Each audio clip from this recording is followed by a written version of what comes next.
मैं उनका स्वागत करता हूं।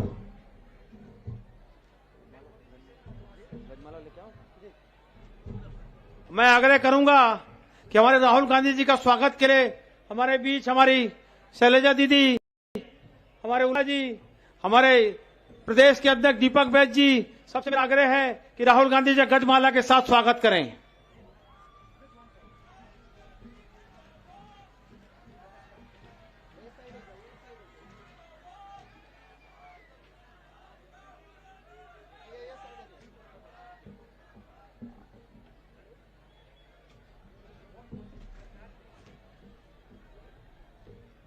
अब मैं आग्रह करूंगा हमारे जिला अध्यक्ष सुशील मौर्य जी को कि वो आए और अपना उद्बोधन दें। धन्यवाद आदरणीय मलकित सिंह गेदू जी। एक बार जोरदार नारा हो जाए, कांग्रेस पार्टी, कांग्रेस पार्टी। जोरदार नारा हो जाए, एक बार हाथ उठा के, कांग्रेस पार्टी जिंदाबाद, राहुल गांधी, राहुल गांधी। राहुल गांधी जी, आपका मां दंतेश्वरी की पावन धरा पर, वीर गुंडाधुर की भूमि पर, शहीद महेंद्र कर्मा जी की भूमि पर आपका हार्दिक स्वागत, नंदन अभिनंदन करते हैं। ये वही ऐतिहासिक मैदान है राहुल जी, जहां पर पिछले बार आपने विधानसभा चुनाव से पहले कहा था, आपने नारा दिया था कि किसानों का कर्जा माफ, बिजली बिल हाफ, और इसके बाद राहुल जी बस्तर से भाजपा साफ हो गई। राहुल जी, ये बस्तर की जनता आपसे बहुत प्यार करती है, आपको अपना नेता के रूप में देखना चाहती है, इसलिए आपके बातों पर पिछली बार उन्होंने मोहर लगाया था, और आपके कहने के बाद हमारे प्रदेश के यशस्वी मुख्यमंत्री भूपेश बघेल जी ने मात्र 2 घंटे में ही किसानों को कर्जा माफ कर दिया था। ये छत्तीसगढ़ की जनता और बस्तर की जनता भली भांति जानती है। राहुल जी, ये वही है मैदान है जहां से इंदिरा गांधी जी ने, श्रीमती सोनिया गांधी जी ने, और अभी मई के महीने में प्रियंका गांधी जी ने आकर यहां पर ऐतिहासिक 2 लाख से ऊपर की रैली की थी। बस्तर की जनता आपके नाम पर, आपके परिवार के नाम पर आकर अपने आप को बहुत खुशनसीब समझती है, क्योंकि आप लोगों का प्यार, आप लोगों का हमेशा बस्तर वासियों को मिलता रहा है। आप आए, मैं पूरे कांग्रेस परिवार की तरफ से आप सभी का बहुत बहुत हार्दिक स्वागत करता हूं, अभिनंदन करता हूं। राहुल जी, ये आपका ही देन है कि 42 साल के प्रदेश अध्यक्ष दीपक बैज जी को आपने प्रदेश अध्यक्ष बनाया, और आपका ही आशीर्वाद है, दीपक बैज जी का आशीर्वाद है कि कांग्रेस पार्टी में मैंने स्वयं का जिला अध्यक्ष भी था, और उस दौर में मैंने छात्र सम्मेलन करवाया था, और उस दौर में आप आए थे, और आप लोगों की कृपा से आज इस जिले में मुझे 38 साल के रूप में जिला अध्यक्ष बनने का मौका मिला है। यह कांग्रेस पार्टी ही दे सकती है युवाओं को मौका, महिलाओं को मौका, आदिवासियों को मौका। आप लोगों को बहुत बहुत धन्यवाद। जय हिंद, जय छत्तीसगढ़, जय बस्तर। बहुत अच्छा सुशील मौर्य जी। अब मैं उद्बोधन की कड़ी को आगे बढ़ाते हुए बहुत ही सम्मान के साथ हमारे प्रदेश के युवा अध्यक्ष दीपक बैज जी से आग्रह करूंगा कि आए और जनता को संबोधन करें।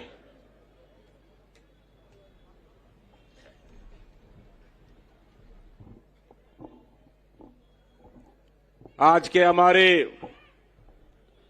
लालबाग के इस ऐतिहासिक चुनावी रैली में उपस्थित हमारे देश के नेता, हमारे युवाओं के प्रेरणा स्रोत माननीय राहुल गांधी जी, एक बार जोरदार तालियों से उनको स्वागत कराइए, एक बार जोरदार ताली बजाकर। हमारे छत्तीसगढ़ के प्रभारी कुमारी शैलजा जी, साथ में हमारे बीच में के राजू साहब, हमारे कोऑर्डिनेटर एसटी ओबीसी और हमारे बीच में माननीय राजेश तिवारी जी, साथ में हमारे छत्तीसगढ़ के सह प्रभारी और बस्तर के प्रभारी माननीय सप्तगिरी उल्का जी और तमाम हमारे राज्यसभा के सांसद फूलोदेवी नेताम जी, भाई बलकित सिंह गैदू जी और माननीय मिथिलेश स्वर्णकार जी, भाई राजू शर्मा जी, तमाम हमारे एमएलए रेखचंद जैन जी और भाई राजभर बेंजाम जी, तमाम हमारे मंचासीन नेतागण, जिला कांग्रेस के अध्यक्ष, शहर कांग्रेस के अध्यक्ष और हमारे ब्लॉक कांग्रेस के अध्यक्षगण और मंच के सामने बैठे तमाम हमारे बस्तर से आए कोने कोने से हमारे कांग्रेस के कार्यकर्ता और आदरणीय गांव से दूर दराज से आए हमारे माता बहनें, आदरणीय साथियों, आज चुनाव का लगभग अंतिम समय पहुंच रहा है, हमारे फर्स्ट चरण का, और 7 तारीख को वोटिंग होना है।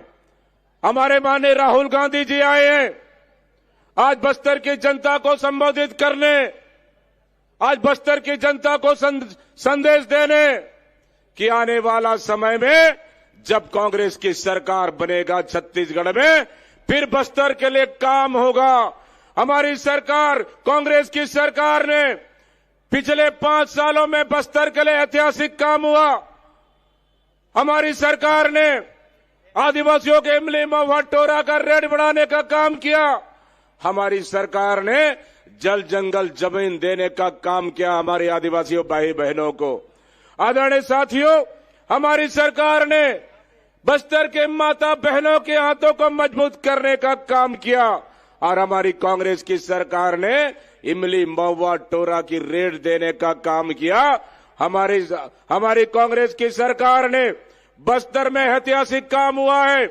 इसलिए मैं कहता हूं आदरणीय साथियों कि आने वाला समय में फिर एक बार 12 के 12 सीट हमको जीतकर जाना है और बस्तर से पूरे सीट जीतकर जाके छत्तीसगढ़ में सरकार बनाना है।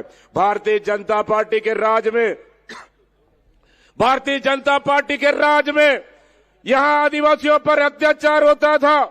भारतीय जनता पार्टी के राज में फर्जी एनकाउंटर होता था। भारतीय जनता पार्टी के राज में आदिवासियों के ऊपर बर्बरता बरता जाता था, बस्तर जलाने का काम करते थे आदरणीय साथियों। लेकिन हमारी सरकार आने के बाद बस्तर शांति की ओर लौट रहा है। मैं धन्यवाद देता हूं माननीय राहुल गांधी जी को, मैं धन्यवाद देता हूं हमारे तमाम आला नेताओं को कि आपने कांग्रेस सरकार बनाने का काम किया बस्तर की जनता ने, और हमारी सरकार ने बस्तर को शांति की ओर लौटाने का काम किया।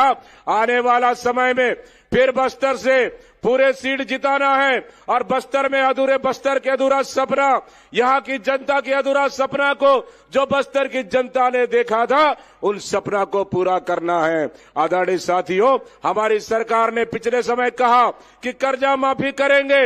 हमारी सरकार ने कर्जा माफी 2 घंटे के अंदर किया। हमारी सरकार ने कहा कि 2500 रुपए धान का कीमत देंगे। हमारी सरकार ने 2500 रुपए धान का कीमत दिया। हमारी सरकार ने बस्तर जैसा क्षेत्र में 3000 स्कूलें बंद हुई, उन स्कूलों को खोलने का काम किया। और हमारी सरकार ने जहां स्वास्थ्य व्यवस्था नहीं पहुंचा था, वहां पे स्वास्थ्य व्यवस्था पहुंचाने का काम किया।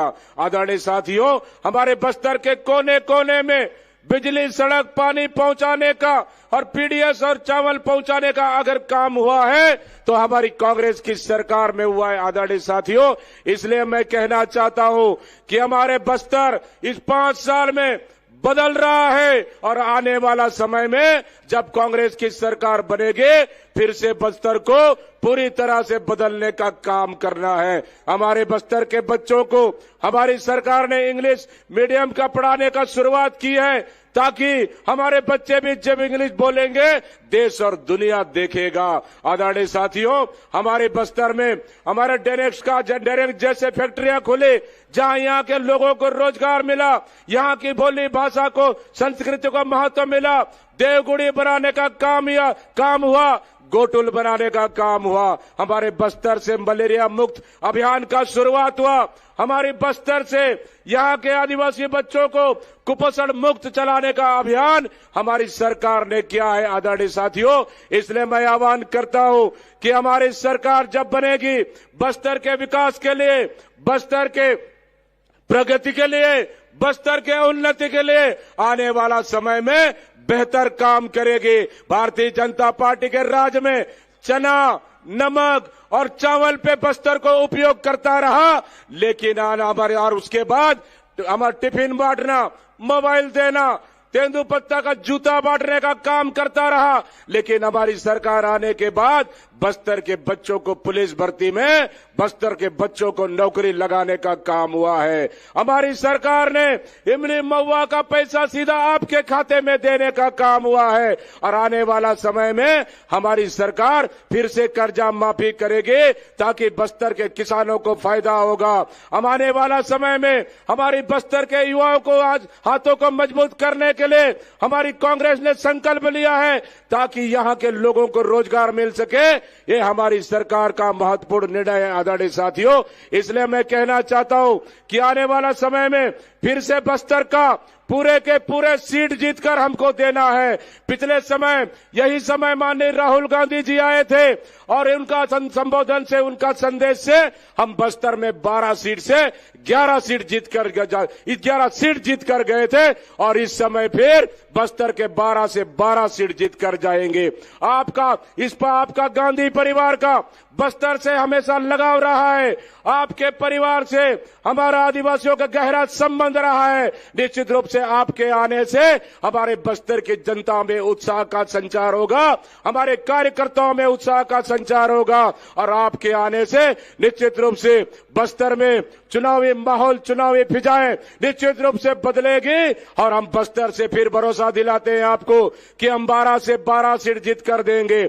आदरणीय युवा साथियों, कार्यकर्ताओं, माता बहनों, मैं बड़ा विश्वास और भरोसे के साथ कहता हूं कि हमारे नेता राहुल गांधी ने फिर एक युवा को बस्तर से छत्तीसगढ़ का प्रदेश अध्यक्ष बनाने का काम किया है। आपका पारी है आदरणीय साथियों कि हमको यहां से पूरे सीट जिता के देना है और पूरे सीट जब जिता के देंगे निश्चित रूप से पूरे बस्तर से अच्छा संदेश जाएगा और पूरे छत्तीसगढ़ से अच्छा संदेश जाएगा। हम चाहते हैं कि बस्तर छत्तीसगढ़ का सत्ता का चाबी बस्तर से शुरुआत होती है। जब पहला चरण का मतदान होगा 7 तारीख को, तो बस्तर से हम फिर भारतीय जनता पार्टी को उखाड़ कर फेंक देंगे और हम पहले चरण का 20 का 20 सीट तक जीत कर जाएंगे। और हमारा लक्ष्य है पूरा छत्तीसगढ़ में आने वाला समय में कि 75 सीट जीतकर छत्तीसगढ़ में फिर दोबारा सरकार बनाना है। इन्हीं संकल्पों के साथ बहुत बहुत धन्यवाद देते हुए मैं आदरणीय साथियों एक बार जोरदार नारे के साथ मल्लिकार्जुन खड़गे जिंदाबाद।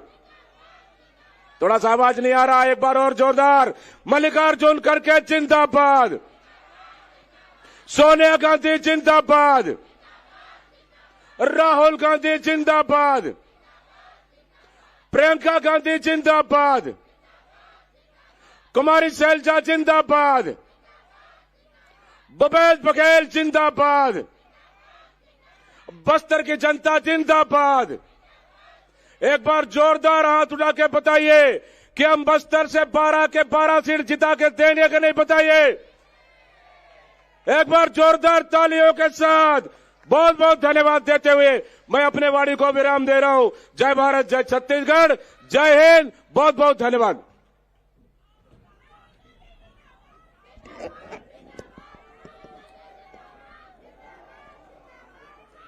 नाम दे।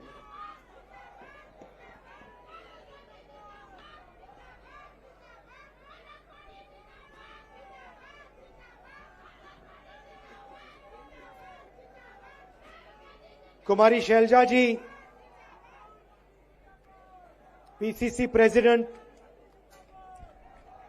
स्टेज पे कांग्रेस पार्टी के वरिष्ठ नेता,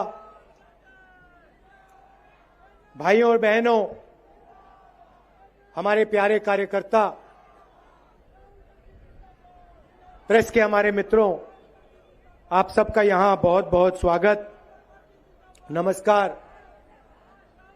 मूड कैसा है आपका? बढ़िया है?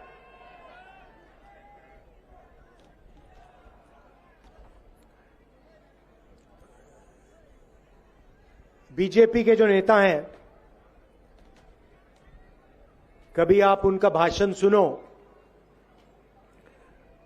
तो वो आदिवासियों को वनवासी कहते हैं। आपने देखा है कि आप जो हमारे आदिवासी हैं उनके लिए नरेंद्र मोदी जी ने, आरएसएस के लोगों ने, बीजेपी के नेताओं ने एक नया शब्द निकाला है। उन्हें वो वनवासी कहते हैं। आदिवासी शब्द में और वनवासी शब्द में बहुत बड़ा फर्क है, जमीन आसमान का फर्क है। पता नहीं आपने देखा या नहीं, कुछ समय पहले बीजेपी के एक नेता ने, मध्य प्रदेश के नेता ने एक आदिवासी युवा के ऊपर पेशाब किया। आपने वीडियो देखा है? देखा है ना? उसमें नेता खड़ा है, आदिवासी बच्चा वीडियो में है, नेता उस पर पेशाब कर रहा है और फिर उसके बाद नेता ने वीडियो को वायरल किया। अब आप सोचिए इनकी विचारधारा के बारे में। ये आदिवासी युवा पर पेशाब करते हैं और फिर उस वीडियो को वायरल करते हैं, पूरे देश में फैलाते हैं और ये दिखाना चाहते हैं, आदिवासियों को दिखाना चाहते हैं कि उनकी जगह कहां होनी चाहिए। इसलिए उन्होंने आपके लिए ये वनवासी शब्द निकाला है। ये सोचते हैं कि आपकी जगह, जंगल में जो जानवर रहते हैं वैसी आपकी जगह होनी चाहिए। जैसे इनके नेता जानवरों से बर्ताव करते हैं। आपने कभी बीजेपी के नेता को जानवर पे पेशाब करते हुए देखा है? नहीं देखा ना? मगर आदिवासी पे बीजेपी के नेता को आपने पेशाब करते हुए देखा है। क्यों? ये आपके, इनके दिमाग में आप लोग जंगल के हो, जैसे जानवर जंगल में रहते हैं वैसे ही आपको नाम देते हैं वनवासी। इसका कारण है भाइयों और बहनों, क्योंकि आदिवासी शब्द एक क्रांतिकारी शब्द है। आदिवासी शब्द के अंदर, इस शब्द की गहराई में आपकी सच्चाई छुपी हुई है। आदिवासी का मतलब जो इस देश के पहले और असली मालिक हैं। आदिवासी का यह मतलब है। मतलब इस देश की सारी जमीन, इस देश का जंगल, इस देश का जल एक दिन आपका हुआ करता था और वो जंगल, जमीन और जल आपके हाथों से लिया गया है। आदिवासी शब्द का यह मतलब है और इसलिए बीजेपी इस शब्द को प्रयोग नहीं करना चाहते, क्योंकि अगर बीजेपी इस शब्द का प्रयोग करेंगे तो बीजेपी को आपका जल, आपका जंगल और आपकी जमीन आपको वापस देनी पड़ेगी।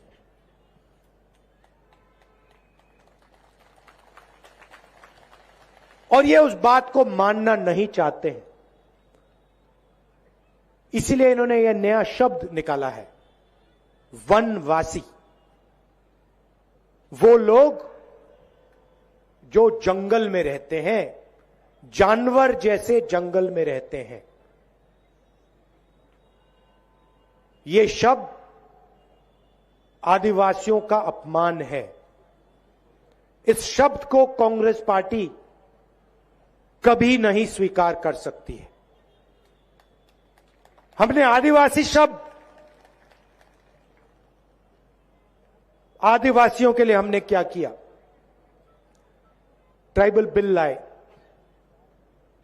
पेशा का कानून लाए, जमीन अधिग्रहण बिल लाए, और उसमें हमने साफ लिखा था कि जब तक आदिवासियों के गांव की ग्राम सभा इजाजत नहीं देगी, तब तक कोई भी आदिवासियों की जमीन नहीं ले सकता है। हमने कहा था कि अगर 5 साल के अंदर किसी इंडस्ट्रियलिस्ट ने अपना बिजनेस चालू नहीं किया, चाहे वो कितना भी बड़ा हो, आदिवासियों को जमीन वापस मिल जाएगी। ये हमने वायदा किया था और ये हमने वायदा पूरा किया। एक और उदाहरण आपको देना चाहता हूं। नरेंद्र मोदी जी के सबसे बड़े मित्र अदानी जी, यहां पे उनका आयरन ओर का माइनिंग का प्रोजेक्ट था। अरबपति है, नरेंद्र मोदी का मित्र है,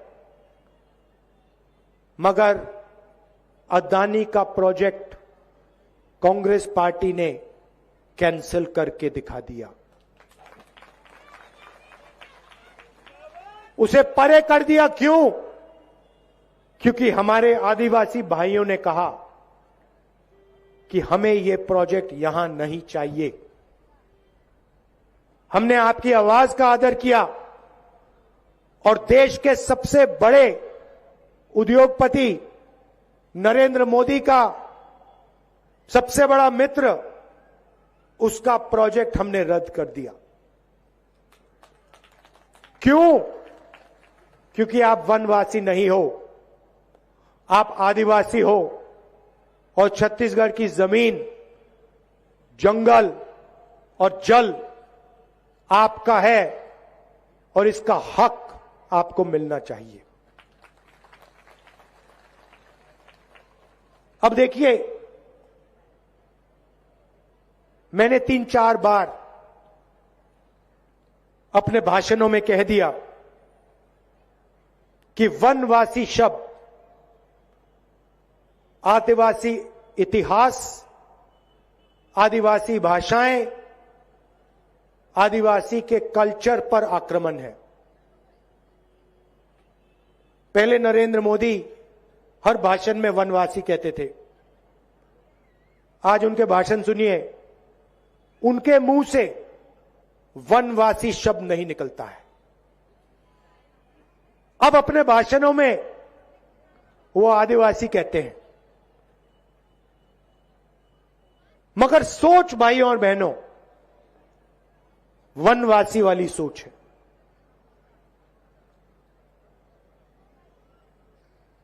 आज अपने भाषण में उन्होंने कहा कि हिंदुस्तान में एक ही जात है और वो है हिंदुस्तान का गरीब। मतलब नए भाषण में कह रहे हैं कि इस देश में ना दलित हैं, ना आदिवासी हैं, ना पिछड़े हैं। और हम सब जानते हैं कि इस देश में आदिवासी हैं, आदिवासी भाषाएं हैं, आदिवासी संस्कृति है, आदिवासी इतिहास है, दलित हैं, दलितों के साथ अपमान किया जाता है, उनको हर रोज तंग किया जाता है, पिछड़ों को जो हक मिलना चाहिए उनको नहीं मिलता, और आज हिंदुस्तान के प्रधानमंत्री कहते हैं हिंदुस्तान में सिर्फ एक जात है और वो गरीब। अच्छा, अगर सिर्फ एक जात है तो आप अपने आप को ओबीसी क्यों कहते हो? हर भाषण में आप क्यों कहते हो कि मैं ओबीसी हूं? और आपने अपने शब्द क्यों बदले? मैंने 3-4 बार अपने भाषणों में कहा कि वनवासी आदिवासियों पर अपमान है। आप अपने भाषण में आज वनवासी क्यों नहीं कहते? क्योंकि आप जानते हो कि जो आपकी सोच है वो आदिवासियों की अपमान की सोच है। इसलिए आपने अपने शब्द बदले मगर आपने अपनी सोच नहीं बदली। नरेंद्र मोदी जी, आप अपनी सोच बदलिए। शब्द बदलना बहुत आसान होता है, आप अपनी सोच बदलिए। शब्द का कोई मतलब नहीं। आपके शब्द खोखले हैं। आप यहां पहले आए थे, आपने कहा था हर बैंक अकाउंट में मैं 15 लाख रुपए डालूंगा। भाइयों और बहनों, आदिवासी भाइयों और बहनों, 15 लाख रुपए आपको मिले? यहां कोई एक व्यक्ति है, नरेंद्र मोदी जी के मुंह से शब्द निकले थे 15 लाख रुपए हर बैंक अकाउंट में डालूंगा। कोई एक व्यक्ति है यहां पे जिसके बैंक अकाउंट में 15 लाख रुपए मिले? नरेंद्र मोदी जी ने कहा था नोटबंदी से काला धन मिटेगा। यहां एक व्यक्ति है जो कह सकता है कि हां, नोटबंदी से हमें फायदा मिला। नरेंद्र मोदी जी ने कहा था जीएसटी से हिंदुस्तान बदलेगा। यहां एक व्यक्ति है जो कह सकता है हां, जीएसटी से मुझे फायदा मिला। अच्छा, पिछले चुनाव में हम आए थे, मैं आया था, मैंने भी वायदे किए थे, आपको याद होंगे। मैंने कहा था, ऐसे स्टेट से मैंने कहा था कि छत्तीसगढ़ के किसान को धान के लिए 2,500 रुपए प्रति क्विंटल मिलेगा। मिला? यहां एक व्यक्ति है जो कह सकता है कि आज छत्तीसगढ़ में किसान को 2,500 रुपए प्रति क्विंटल नहीं मिल रहा है? मिल रहा है। अच्छा, एक और बात देखिए मजे की, मैंने वायदा किया था 2,500 का, याद है आपको? आज किसान को क्या रेट मिल रहा है? 2,640।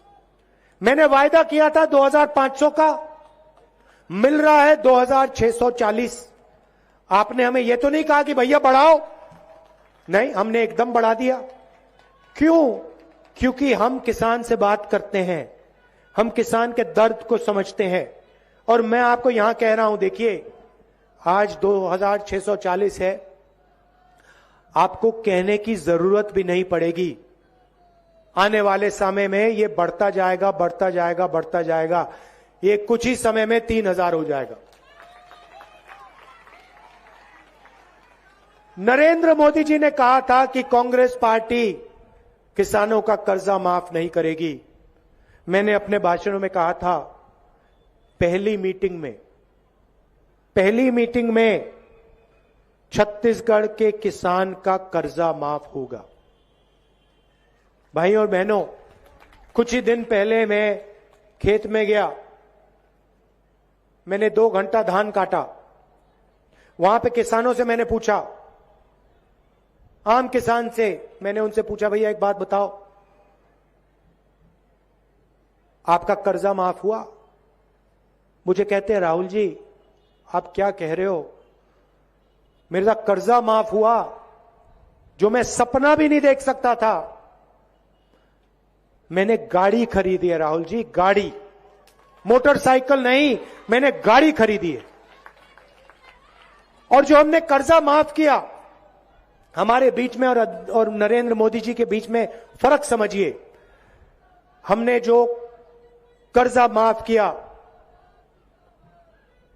जो हम आपको 2,640 रुपए देते हैं, वो पैसा कहां गया? हमने किसान का कर्जा माफ किया। किसान ने वो पैसा अपने गांव में खर्च किया। मजदूर को हम पैसा देते हैं, पहले हम 7,000 रुपए देते थे, चुनाव के बाद हम 10,000 रुपए देने जा रहे हैं। मजदूर और किसान को जो हम पैसा देते हैं, मजदूर और किसान उसके पैसे को गांव में खर्च करता है। गांव में खर्च करता है ना। मजदूर और किसान अमेरिका में जाके खर्च तो नहीं कर सकता, तो गांव में खर्च करता है। फिर फायदा किसको होता है? छोटे दुकानदार को होता है। किसान जाता है, कपड़े खरीदता है, बिस्कुट खरीदता है, बच्चे के लिए चॉकलेट खरीदता है, फायदा छोटे दुकानदार को होता है। तो पूरा का पूरा पैसा गांव में पहुंचता है। नरेंद्र मोदी जी क्या करते हैं? यहां पे कहते हैं अदानी जी को जमीन दो। अदानी जी आपकी जमीन छीन लेते हैं। आपके लोग मना करते हैं, आदिवासी खड़े होते हैं, कहते हैं भैया हमारी जमीन ले रहे हो। बीजेपी की सरकार आप पर गोली चलाती है। अदानी जी आपकी जमीन ले जाते हैं, आपकी जो खदान है उसको उठा के ले जाते हैं। क्या 1 रुपया छत्तीसगढ़ के गांव में, बस्तर के गांव में आता है? पैसा कहां जाता है? अमेरिका जाता है, जापान जाता है, देश के बाहर जाता है। फायदा किसको होता है? अदानी जी को होता है। वो पैसा बीजेपी के नेताओं को मिलता है, चुनाव लड़ने के लिए जाता है। हम जो पैसा किसानों को देते हैं, मजदूरों को देते हैं, आदिवासियों को देते हैं, उससे आपका गांव में फायदा होता है। यहां को उदाहरण देता हूं, आपसे पूछता हूं, छत्तीसगढ़ में सबसे बड़ी मांग बैंक की मांग है। सही बात है ना? अब आप बैंक क्यों मांग रहे हो? आप बैंक इसलिए मांग रहे हो क्योंकि आपके जेब में, किसानों के जेब में, मजदूरों के जेब में हमने पैसा डाला है। और अब किसान को, मजदूर को बैंक की जरूरत है कि अपना पैसा बैंक में सुरक्षित करे, सुरक्षित रखे। आदिवासियों को तेंदुपत्ता के लिए बीजेपी 2,000 रुपए देती थी, एक बोरी के लिए 2,000 रुपए देती थी। समय याद है आपको? कांग्रेस कितना देती है? 4,000। और चुनाव के बाद हमने कहा है 4,000 रुपए हम हर आदिवासी को बोनस देंगे, सीधा बैंक अकाउंट में। तो जो हम कहते हैं हम करके दिखाते हैं। हमने वायदा किया था कि हम आपको कर्जा माफ करके दिखाएंगे, 2,500 रुपए प्रति क्विंटल पैसा देंगे। मगर हम वहां नहीं रुके। हम एक योजना लाए किसानों के लिए, किसान न्याय योजना। भाइयों और बहनों, 23,000 करोड़ रुपए हमने 26 लाख किसानों के बैंक अकाउंट में डाल के दिखा दिया। अब बीजेपी आती है, भाषण कर जाते हैं, आपको कहते भैया आप तो जंगल के हो, वनवासी हो, अदानी जी को अपनी जमीन दो, गोली खाओ। ये जो आदिवासी बिल है, पैसा कानून है, इसकी कोई जरूरत नहीं है, इसको रद्द करो। जमीन अधिकारी बिल है, अधिकार बिल है, इसको खत्म करो। और आपका जंगल, आपकी जमीन, आपका जल आपसे छीनते हैं। यह फर्क है उनमें और हम में। जगदलपुर के लिए हमने क्या किया मैं आपको बताता हूं। जो स्कूल बंद हो गए थे, 300 स्कूल हमने फिर से खोले। बीजेपी के समय जो स्कूल बंद हुए हमने खोले। 23,000 23,000 लोगों की जमीन हमने उनको वापस दी। फॉरेस्ट राइट एक्ट में मैंने आपसे कहा कि अदानी जी का जो आयरन और प्रोजेक्ट था उसको हमने रद्द किया। रूरल इंडस्ट्रियल पार्क खोले, 10 कारखाने हमने खोले हैं, 8 स्वामी आत्मानंद स्कूल हमने आपके लिए खोले हैं, जिसमें आदिवासियों के बच्चे अंग्रेजी सीख रहे हैं। अच्छा, बीजेपी के लोग कहते हैं हिंदी सीखो, छत्तीसगढ़ी मत सीखो, अंग्रेजी मत सीखो। हम कहते हैं हिंदी की जगह है, छत्तीसगढ़ी की जगह है, अंग्रेजी की भी जगह है। क्यों? छत्तीसगढ़ में किसी से बात करनी है, छत्तीसगढ़ी में बोलो। हिंदी में बात करनी है, यूपी में जाना है, हिंदी का प्रयोग करो। बिहार में जाओ, दिल्ली जाओ, हिंदी में बात करो।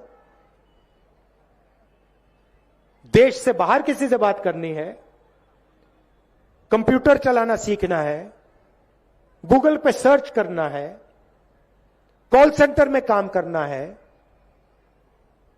यूनिवर्सिटी प्रोफेसर बनना है, अंग्रेजी। अब आदिवासी बच्चा अगर कल कोई इंटरनेशनल बिजनेस खोलना चाहे, अमेरिका में अपना माल बेचना चाहे, तो उसको अंग्रेजी की जरूरत पड़ेगी। अंग्रेजी के बिना वो काम ही नहीं कर सकता। इनकी सोच है कि आदिवासी अंग्रेजी ना सीख जाए। अगर अंग्रेजी सीख जाएगा तो जो आज हमारे बच्चों को नौकरी मिल रही है, कल आदिवासी बच्चा ना ले जाए। इसलिए कहते हैं आदिवासियों को अंग्रेजी नहीं सीखनी चाहिए। भाई और बहनों, ये आपको जंगल में रखना चाहते हैं, इसलिए आपको वनवासी कहते हैं। और फिर दूसरी बात, आपको कहते हैं जंगल में रहो, और फिर जंगल को खत्म कर रहे हैं। पूरे देश में जंगल अदानी को दे रहे हैं। तो अगर बीजेपी की सरकार रही, आज से 15 साल बाद आपसे कहेंगे भैया आप तो जंगल के हो, मगर जंगल ही नहीं है, जंगल गायब हो गया। जाओ अब शहरों में जाके भीख मांगो, शहरों में जाके मजदूरी करो। यह भविष्य है इनके दिमाग में आपके लिए। हम कहते नहीं, स्वामी आत्मानंद स्कूल में आदिवासियों के बच्चे अंग्रेजी पढ़ें, कॉल सेंटर में अंग्रेजी सीखें और कॉल सेंटर में काम करें, विदेश की कंपनियों से व्यापार करें, आदिवासी बच्चे विदेश में जाके बिजनेस करें। इसलिए हम अंग्रेजी स्कूल खोलते हैं। इसलिए हम आपसे कहते हैं बीजेपी वालों की बातों में मत आओ, हिंदी सीखो, अंग्रेजी सीखो, छत्तीसगढ़ी सीखो। अच्छा, आखिरी बात, आप बीजेपी के किसी भी नेता से अगली बार पूछना, भैया आप हमें कह रहे हो कि हमें अंग्रेजी नहीं सीखनी चाहिए, आप हमें कह रहे हो कि हमें हिंदी नहीं सीखनी चाहिए, आप हमें एक बात बताओ, आपके जो बच्चे हैं वो अंग्रेजी पब्लिक स्कूल में, इंग्लिश मीडियम स्कूल में पढ़ते हैं या हिंदी मीडियम स्कूल में पढ़ते हैं? सारे के सारे बीजेपी के नेता के बच्चे इंग्लिश मीडियम में पढ़ते हैं भाई और बहनों,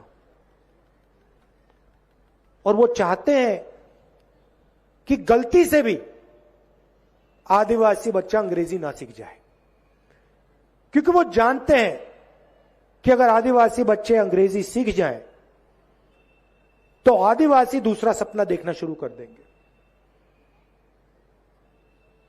आदिवासी बच्चे पायलट बनने की कोशिश करेंगे, इंजीनियर बनने की कोशिश करेंगे, डॉक्टर बनने की कोशिश करेंगे, कंप्यूटर चलाना सीखेंगे, और ये नहीं चाहते कि आपके बच्चे ये काम करें।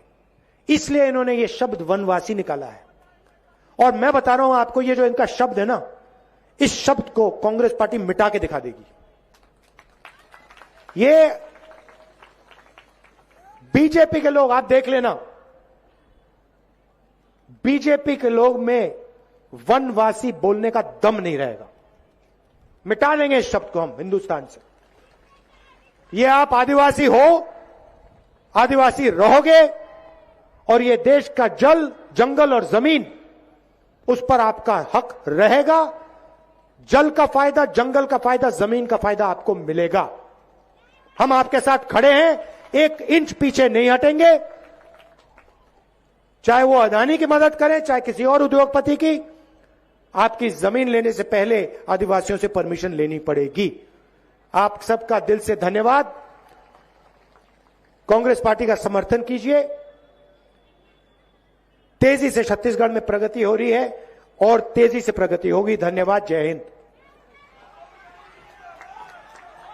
बहुत बहुत धन्यवाद। मत पूछिए इनका कारोबार क्या है, मोहब्बत की दुकान खोलनी उन्होंने नफरत के बाजार में। अब मैं इस उद्बोधन की अगली कड़ी को आभार व्यक्त करने के लिए हमारे जिला अध्यक्ष ग्रामीण बलराम मौर्य जी से आग्रह करूंगा कि आए और आभार व्यक्त करें।